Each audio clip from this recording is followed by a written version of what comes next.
3 things that will transform your relationship like nothing else. The first thing is become a true giver, in the sense that you give things that really mean something. You give appreciation, you give your empathy, your understanding, your compassion, your love. All of these things are what really matter in life. The material things do not matter. Be a giver, not a taker. The second thing, make sure that you are grateful for what you've got. Focus on what you've got. Focus on the qualities your partner brings. Focus on that and you will see more of it. Because what we focus on, we see more of it.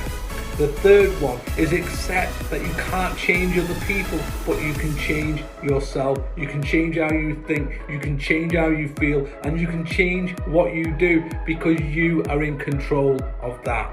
What I'd love to do is give you free access to an online program that can transform your relationship. Click yes to get it.